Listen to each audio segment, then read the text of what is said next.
사도행전 22장. 형제들과 어르신 되시는 동포 여러분, 이제 내가 해명하는 것을 잘 들어주시기 바랍니다. 그들은 바울이 히브리 언어로 말하는 것을 듣고는 이내 조용해졌습니다. 그러자 바울이 계속 말했습니다.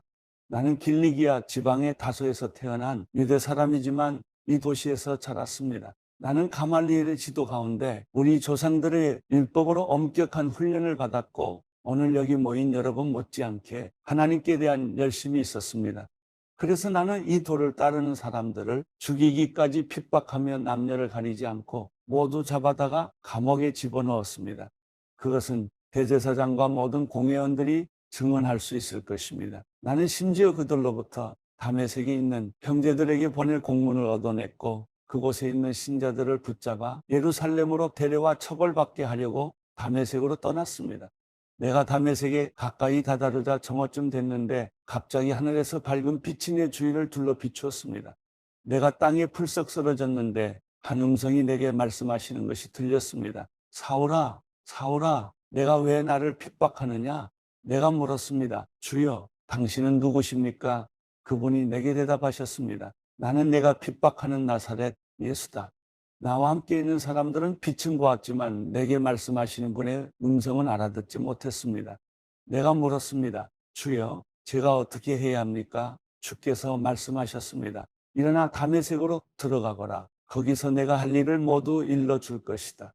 그 빛의 광채로 인해 내 눈이 멀게 돼 함께 있던 사람들이 내 손을 잡고 다메섹으로 데려다 주었습니다. 그곳에 아나니아라는 사람이 살고 있었습니다. 그는 율법을 잘 지키는 경건한 사람으로 다메섹에 사는 모든 유대 사람들에게 깊은 존경을 받고 있었습니다. 그가 나를 찾아와 내 곁에 서서 말했습니다. 사울 형제, 다시 눈을 뜨시어. 바로 그 순간 나는 눈을 떠 그를 볼 수 있게 됐습니다. 그러자 아나니아가 말했습니다. 우리 조상들의 하나님께서 당신을 선택해 그분의 뜻을 알게 하시고 의로우신 그분을 보게 하시고 그분의 입에서 나오는 음성을 듣게 하셨습니다. 당신은 보고 들은 것을 모든 사람에게 전하는 그분의 증인이 될 것입니다. 그러니 이제 당신이 망설일 이유가 무엇입니까? 일어나서 세례를 받고 주의 이름을 불러 죄 씻음을 받으시오. 그 후 내가 예루살렘으로 돌아와 성전에서 기도하고 있을 때였습니다. 나는 환상에 빠져 주께서 말씀하시는 것을 보았습니다. 서둘러 즉시 예루살렘을 떠나거라. 이곳 사람들은 내가 나에 대해 증언해도 받아들이지 않을 것이다. 내가 대답했습니다. 주여, 이 사람들은 내가 여러 회당들을 돌아다니며 주를 믿는 사람들을 감옥에 가두고 때렸다는 것을 압니다. 그리고 주의 증인 스데반이 피 흘릴 때 나도 그곳에 서서 그 일에 찬성하고 그를 죽이던 사람들의 옷을 지켜주었습니다. 그러자 주께서 내게 가거라, 내가 너를 저 멀리 이방 사람들에게 보낼 것이다 라고 말씀하셨습니다. 사람들은 바울의 말을 이 대목까지 듣고 있다가 소리 높여 외쳤습니다. 저 사람을 세상에서 없애버리자. 저런 놈은 그냥 살려둘 수 없다. 그들이 소리를 지르고 자기 옷을 벗어 던지며 공중에 흙을 뿌리자 천부장이 바울을 병영 안으로 들이라고 명령했습니다. 그는 사람들이 왜 이처럼 바울에게 소리를 지르는지 알아내려고 그를 채찍질하고 신문하라고 지시했습니다. 바울은 군인들이 자기를 채찍질하려고 묵자 거기 서 있던 백부장에게 말했습니다. 아직 판결을 받지 않은 로마 시민을 채찍질하는 것이 합법한 것입니까? 백부장은 이 말을 듣고 천부장에게 가서 그대로 보고하며 물었습니다. 어떻게 하시렵니까? 이 사람이 로마 시민이랍니다. 천부장이 바울에게 와서 물었습니다. 말해보시오. 당신이 정말 로마 시민이요? 바울이 대답했습니다. 그렇소. 그러자 천부장이 말했습니다. 나는 많은 돈을 들여 로마 시민권을 얻었어. 그러자 바울이 대답했습니다. 나는 태어나면서부터 로마 시민이었어. 바울을 신문하려던 사람들이 이 말을 듣고 곧 물러갔습니다. 천부장도 바울이 로마 시민이라는 사실을 알고 그를 결박한 일로 두려워했습니다. 이튿날 천부장은 바울이 왜 유대 사람들에게 고소를 당했는지 정확히 알아보려고 대제사장들과 온 공회를 소집하고 바울을 풀어서 그들 앞에 데려오게 했습니다. 사도행전 23장. 바울은 공회를 똑바로 쳐다보며 말했습니다. 내 형제들이여, 나는 오늘까지 모든 선한 양심으로 하나님을 위해 살아왔습니다. 이 말에 대제사장 아나니아는 바울 곁에 서 있던 사람들에게 그 입을 치라고 명령했습니다. 그러자 바울이 그에게 말했습니다. 하나님께서 당신을 치실 것이요. 당신은 회칠한 무덤과 같소. 당신은 거기 앉아 율법에 따라 나를 심판하면서 도리어 당신 자신은 율법을 어기고 나를 치라고 명령하고 있지 않소. 바울 곁에 서 있던 사람들이 말했습니다. 어디 감히 하나님의 대제사장을 모욕하느냐? 바울이 대답했습니다. 형제들이여, 나는 그가 대제사장인 줄 몰랐습니다. 기록되기를 내 백성의 지도자를 모욕하지 말라고 했으니 말입니다. 그때 바울은 모인 사람들 가운데 일부가 사두개파이고 다른 일부는 바리새파임을 알고 공회에서 크게 외쳤습니다. 내 형제들이여, 나는 바리새파 사람이며 바리새파 사람의 아들입니다. 나는 지금 죽은 사람들이 부활할 것이라는 소망 때문에 재판을 받고 있습니다. 그가 이렇게 말하자 바리새파 사람들과 사두개파 사람들 사이에서 논쟁이 일어나 회중은 반으로 나뉘었습니다. 사두개파 사람들은 부활이 없으며 천사나 영도 없다고 주장하는 반면 바리새파 사람들은 그 모든 것을 인정했기 때문입니다. 그래서 큰 소동이 일어났습니다. 바리새파 율법학자 몇몇이 일어나 격렬하게 논쟁하며 말했습니다. 우리가 보니 이 사람은 잘못이 없어. 혹시 영이나 천사가 그에게 말한 것이라면 어쩌겠소? 논쟁이 점점 커지자 천부장은 바울이 그들에게 찢겨 죽지 않을까 염려해 군인들로 내려가 바울을 그들 가운데서 빼내 병영 안으로 데려가라고 명령했습니다. 그날 밤 주께서 바울 곁에 서서 말씀하셨습니다. 담대하여라. 내가 예루살렘에서 나에 대해 증언한 것 같이 로마에서도 나에 대해 증언해야 할 것이다. 이튿날 아침 유대 사람들이 음모를 꾸미고 바울을 죽일 때까지는 먹지도 마시지도 않겠다고 맹세했습니다. 이러한 음모에 40명이 넘는 남자들이 가담했습니다. 그들은 대제사장들과 장로들에게 가서 말했습니다. 우리가 바울을 죽이기 전에는 아무것도 먹지 않겠다고 굳게 맹세했습니다. 그러니 여러분과 공회는 그 사건에 대해 우리가 더 정확히 알아보고 싶다는 핑계를 대고 그 사람을 여러분 앞에 데려올 수 있도록 천부장께 탄원해 주십시오. 그가 이곳에 도착하기 전에 죽일 수 있도록 준비해 두었습니다. 그런데 바울의 조카가 이 음모에 대해 듣고 병영으로 들어가서 바울에게 말해 주었습니다. 그러자 바울은 백부장한 사람을 불러 말했습니다. 이 청년을 천부장께 데려다 주시오. 천부장께 전할 말이 있답니다. 그래서 그는 청년을 천부장께 데려다 주었습니다. 백부장이 말했습니다. 죄수 바울이 저를 불러 이 청년을 천부장님께 데려다 주라고 부탁했습니다. 이 사람이 천부장님께 전할 말이 있답니다. 천부장은 청년의 손을 잡고 한쪽으로 데려가서 물었습니다. 내가 전하려는 말이 무엇이냐? 그 청년이 말했습니다.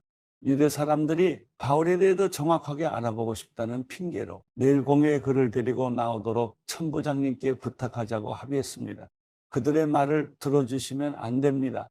40명이 넘는 사람들이 숨어서 바울을 기다리고 있습니다. 그들은 바울을 죽이기 전까지는 먹지도 마시지도 않겠다고 맹세한 사람들입니다. 천부장은 청년을 보내면서 내게 이렇게 보고했다고 아무에게도 말하지 마라 하고 당부했습니다. 그러고 나서 천부장은 백부장 2명을 불러 명령했습니다. 보병이 100명, 마병 70명, 창을 쓰는 병사 200명을 파견대로 무장시켜 오늘 밤 9시에 가이사랴로 떠날 준비를 하라.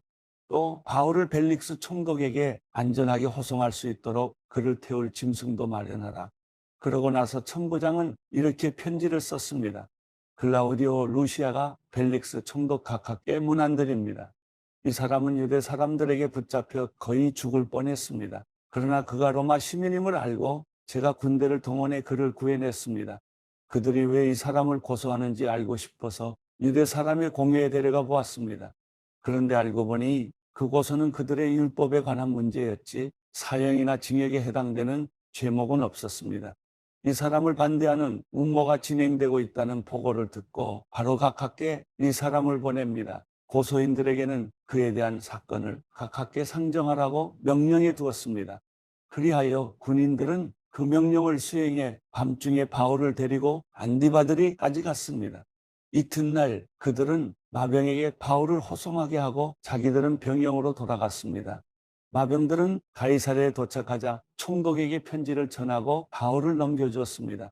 총독은 편지를 읽어본 뒤 그에게 어느 지방 출신이냐고 물었습니다.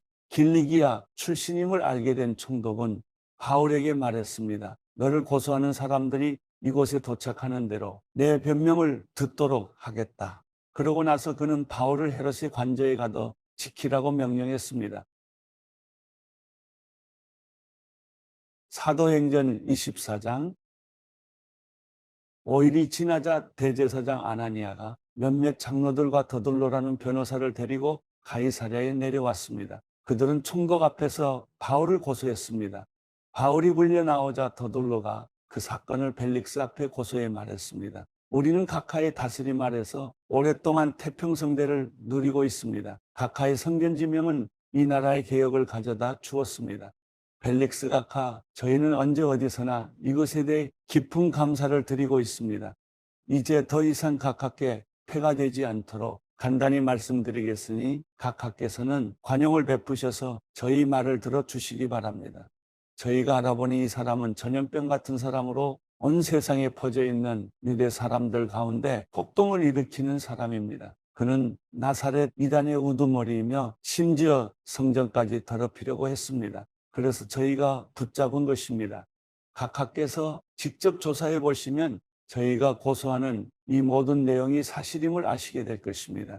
다른 유대 사람들도 이것이 사실임을 주장하며 이 고소를 지지했습니다.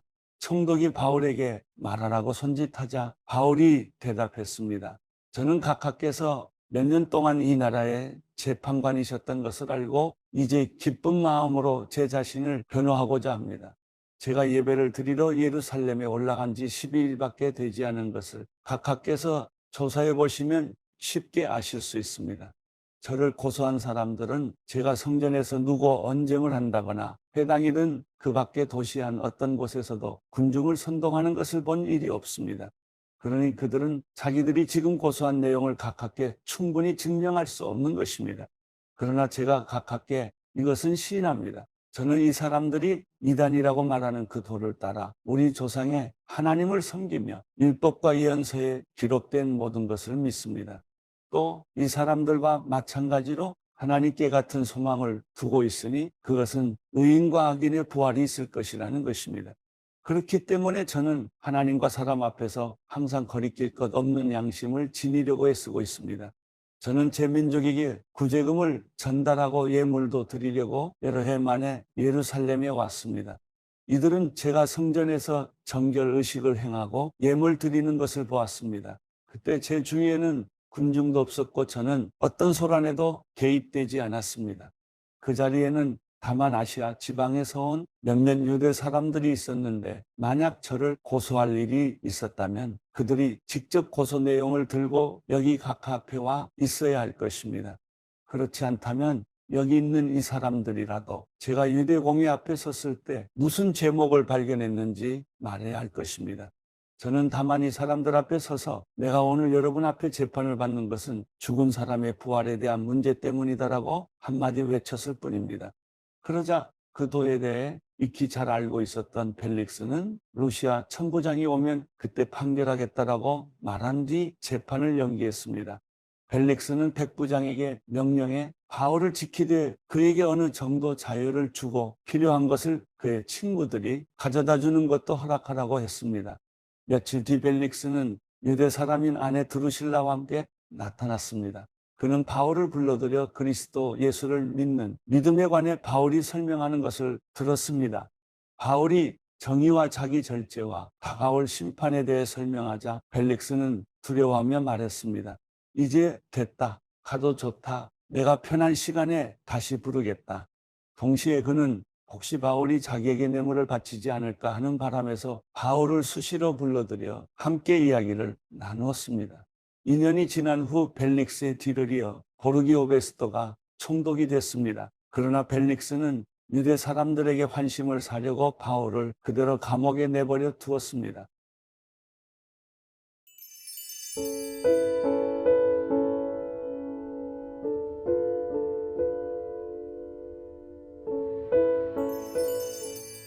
시편 13편 오 여호와여, 얼마나 더 나를 잊고 계시겠습니까?